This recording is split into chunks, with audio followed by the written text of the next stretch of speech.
93.7 The Beat. H-Town's real hip-hop and R&B. I get around. Still clown with Yeah, DJ Mr. Rogers did that Tupac mix. 93.7 The Beat, Devi Dev. Special guest in studio right now. I'm excited. This is crazy. This is actually like my real life friend. We're friends in real life. We're friends in real life, not just Twitter. Elliott Wilson is hanging out. What Devi up? Dev. I'm on the beat, Devi Dev. This is amazing. Houston. And what you guys can't see is right now, Elliott, of course, Rap Radar's own, is eating papados for the very first time. I'm a papado virgin, man. I got some crab meat or something. This is incredible. Garlic bread. Drinking out my Rap Radar cup. I got some, iced tea. This is amazing, man. Yeah, exactly how I felt about papados. I was scared of the alligator. I couldn't do the alligator the first time out. I was a little shook. So next time I'm going for the alligator. You were hanging out for HAW, Houston Appreciation Yes, Weekend. shout out to Drizzy Drake. Did you have a good time? We had fun at the Warehouse show. Remember on Friday? That was great. So me and Elliott went to the Warehouse Live show. Of course, it was insane. It was better than I even imagined. The set of the show was supposed to look like DJ Screw's old store. Yeah. No, he performed for 2.5 hours. Yeah, we got out of there after 2 a.m. It was so hot. And all my ladies, you already know I had a fresh press. That I went to that show and I was like, I just paid for this. Fresh Why? press ruined. You saying pretty Drizzy Drake awesome. Disrespected your French press? Yeah, Drake owes me money. But it was a great show. Drake, of course, also did, he had a pool party. He had basketball a movie event. premiere, basketball. Last night he had a thing where he DJ, he likes to DJ, get on everybody's set and just take over and try to be a DJ. So he's like, I'm going to do this thing that nobody's ever done. I'm a DJ and I'm going to perform. So he would go behind the turntable, he'd play one of his records, and then he would run up in the front and rap it. And then he would walk back to the turntable, computer, and hit it to Serato, hit it again. It was funny. It was entertaining. That was Mr. Rogers, who he took over. Every time he sees Rogers, Rogers like, I'm the best DJ out here. What we doing? Come on, Drizzy. But yeah, Drake Drake enjoys playing music and being part of it. That's what I like about him. He just brings that good energy to, he's a fan of other people's stuff too, so it's cool to see. Speaking of Drake, let's get into trophies, and I'm keeping YN hostage. So coming back, I'm going to pump him for some Tupac stories, all right? It's Tupac Day, right here on The Beat. Rap Radar's own Elliott Wilson, though. Yeah. It's so funny because for me, it's like, no, XXL's own, I did that for a bit from 1999 to 2008. I was editor-in-chief. That was amazing. And then like a year or so later, 2009, I launched RapRadar.com. And then I think we met at South by when I was like beginning the transition of doing a website and people was like, oh, you're the XXL guy. And then now they know me as the Rap Radar guy and other Keep the culture alive. Trying, man. It's big for me being on Twitter, being on Instagram, just really documenting the culture and just connecting to the people. That's why it's great to be in town here in Houston and connect with the people tonight. We have a nice little event you put together for me. I appreciate it. As it actually is starting very soon. We're headed over. Let's do it. We got Rap Radar cups for you. It's going to be exciting, man. Yeah. We have a lot of great musical talent here in H-Town. And everybody is like, how do I get on Rap Radar? What would you tell an artist listening right now? I always tell artists that feel like I'm fronting on them to like almost put it in my face and get hot outside of me and make me be late to it.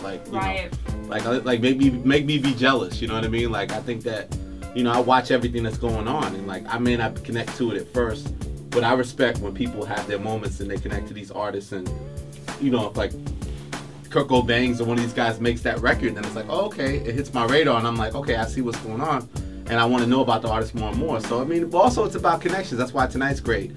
Getting to meet people, understanding your movement. There's so many artists out, so you have to find the right timing to really connect to people's movements. And a lot of times artists, they have their passion and they believe it's their time and they're ready, but they really aren't ready. But they're on their path towards it, and it may take a couple of years before they become to the level that they think they are now. Are there any artists that's happened to you before where you're like, dang, where you felt jealous, like, I should have been on them first? All the time. It's funny thing when Nelly came out, Nelly's album, this was back in the day, part of being in the media was you would get people's albums early back in the day and you'd have the advanced cassette. So I remember Nelly being a new artist on Universal, they sent everybody, all these magazine editors, early copies of his album. And he had, in the first album, he had all those classic singles.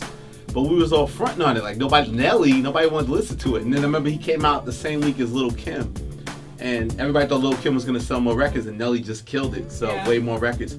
And I was like, yo, how do we miss Nelly? Kanye, same thing. And I'm yelling at the staff, how did we Like, Really? like, you know, we didn't know he was gonna be like. Oh, I knew Kanye was gonna be it right before he was about to when Drew the Wire took off and Slow Jams, and I was like, wow, Kanye West is gonna be a rap star. Like, this is crazy. Like, the producer. Like, because back then we didn't want. We all told him, don't rap, you're a producer, we want him to, like, you know, so, like, those are those moments, and it's just like, damn, I'm like, so then I try to make it right, and I was trying to get Kanye on the covers and get Nelly, and, like, I'll connect to it. I'll be like, yo, I was wrong. Like, I don't mind being wrong. That's the thing, prove me wrong. Like, if you think I'm front, then you know, prove me wrong, because I haven't wrong. I told Kanye Jesus Walks he'd never be able to make Jesus Walks his first single. He'd never get away with it. It wouldn't happen, so he proved me wrong. All right, well, hanging out with Elliott. I get it right a lot, Deb, but I get it wrong sometimes too. Stick around, more with Elliott coming up. It's 93.7 The Beat. Mama, I'm still thugging the world is a war zone. Back in studio with Rap Radar's Elliott Wilson. Devi Dev, 93.7 The Beat. Yo, you have something really kind of cool going on right now. I was gonna say I have rice in my mouth sticking out. That too. Elliott is Papados is like, you know what I'm saying? I'm still getting at it. Papados right now for the first time ever. This is like your first. I know you've been here like one other time briefly, but this is like your first real trip to H-Town. Bun. It's funny because I have a great story about Bun. Like, obviously, I have great respect for UGK, being from New York. And I remember we did this Ego Trip's Book of Rap list. And I remember we had a list like the most underrated, greatest groups, and we put UGK on that list. And Bun B really was touched by that. Like, this was like in 1999. So I knew that Bun had great respect or like was familiar with my work, but we had never met. So I remember going to South by Southwest, and it was a show, Fader Ford show, and he was performing. So back then I had the flip cam. I was like, I'm back in the scene. I'm recording every show. So I'm in the crowd like elbowing like 20-year-olds trying to get a flip video of Bun B. This is before the iPhone had everything, just the flip cam. So I recorded and Bun B was rapping. He's like, Elliott Wilson, Rap Radar. Like, he shouted me out. And it was like, I just was like, I fanned out. I was like, wow, that's so dope. Bun B shouted me on stage. And I met him. I went backstage and met him. That's the first time I met him. So then I remember we just stayed close and cool. And obviously, you know, he's a tremendous, great OG in the game. Yeah. And he told me, yo, you got to come down. Come down to Houston a couple of days, and I came and kicked him on the second day. So this is my second time being in Houston. You know, Bun has always been ahead of the curve, like always. Like he even like a lot of the streetwear trend and the sneakers and the hats. Like Bun has been on that before anybody thought about it. Those are the best teachers. Like I think it's because he looks outside himself too. Like he's just a fan of it. That's why it's like great things like him doing this gumball thing. Like he's so open-minded and just like forward and progressive and like, you know, connecting to the world. And it's just, and obviously he has his own incredible musical legacy, but at the same time, you know, he's been such a mentor and student still at the same time. Sometimes it's so funny because I feel like you're so humble and dignified. Like, don't cross him though. That's no, Bun is about that's what I like though. Yeah. It's like, you don't want to go to me. Like that's why I think it's dope. It's like that's what a man should be.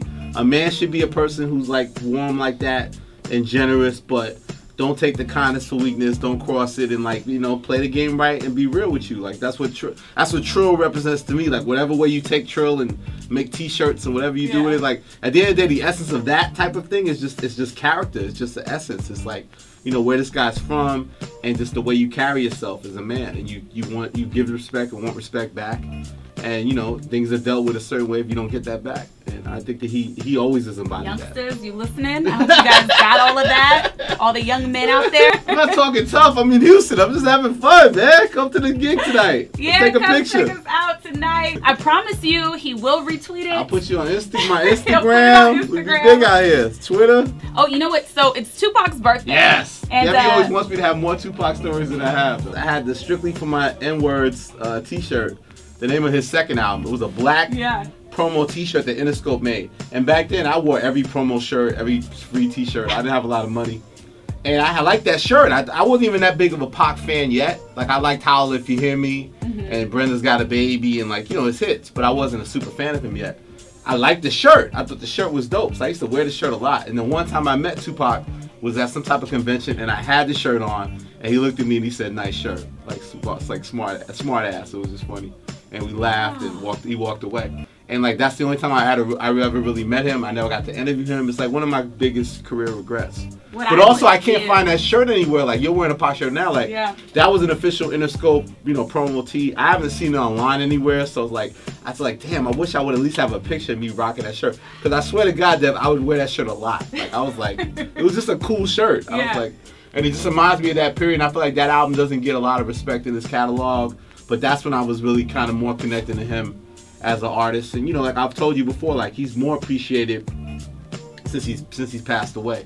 You know, he didn't get the blessings I think he deserved while he was still here. So it's great that we keep carrying forth his memory. You know what I mean? I mean, he was the hottest guy in the game when he passed. He was the #1 rapper.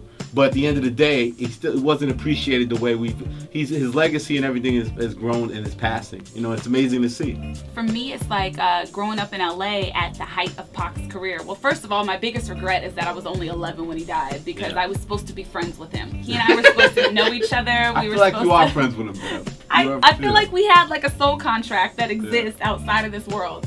But yeah, so I mean, I can't even really describe the role he played in my life because it was just so massive. Like he was that dude at the time. He was also like ours, you know, and he made me hate New York. You know, he instilled hope and hate in me. No, for real. Because at that time it was him versus Biggie, and you know, at least for people probably under the age of like 21, some over, if you were alive at that time when that was happening, you hated New York because you thought you were supposed to. His influence still goes on and it transcends that. It's different type of influence. I've always said that, like, even when people were first trying to say he's not one of the greatest rappers, I was like, but he's clearly one of the most influential rappers. Like, that thing when I was at XXL, when we started doing the Biggie and the Pac tribute issues, was because even though these guys are gone, I still feel their presence in the culture. And like the artists that have come after them are still like inspired by them and still paying homage to them and still connected and making records that are in the vein of them or paying homage. So their presence hasn't been good. And it's great to see even today, like on Instagram, and I was telling you, like nowadays,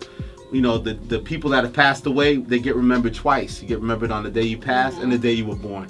And it's kind of more positive, uplifting to celebrate somebody the day they were born, because it's about life, it's about living. And it's great to see that, you know, the younger generation, you know, still gives him that respect. And other artists and peers, I've seen everyone from like YG to Casey Veggies to artists across the board put up a picture of Pac, Freddie Gibbs, everybody. And it's just like, it's amazing to see like that he's still, it's been many years since he's been away, he got killed, and he's still with us. Well, I think, I mean, Pac he's become such an icon for all different kinds of countries because he really represented the struggle, but then the success that can come after, but not really in a materialistic way. So it was just kind of more of like how you can have like a mental and emotional freedom with a greater purpose. Regardless with of a greater purpose. I think that like that phone call recently leaked of him and Monster Cody, and it was like people were astonished to just hear him talk and how articulate he was and how it was all like he wanted to be obviously rich and successful, but he had a higher purpose.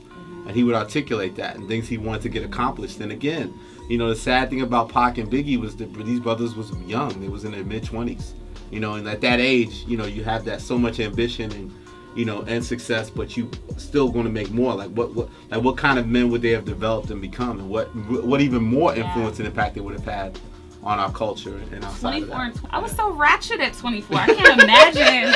You know what I mean? Having an impact like that on the world. It's insane to think. Like, I was at the source and I was cocky. I was like, I give the mics out. I'm not doing nothing. I got to rap.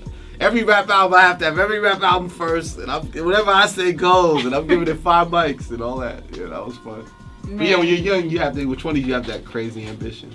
Yeah, ambitions as a writer. Shout out to Tupac. We're gonna get into the mix with DJ Mr. Rogers. Oh, no, he's gonna tear it down. I need that SoundCloud when it's a rap. I need to know what's going on. I need that for the plane ride back to New York. I need that, Rogers. Let's go, baby. I want you going back to New York, real West Side, real H-Town. That's what we're gonna do. Elliott Wilson hanging out in the studio. It's 93.7 The Beat. The all-new 93.7 The Beat. H-Town's real hip-hop and R&B.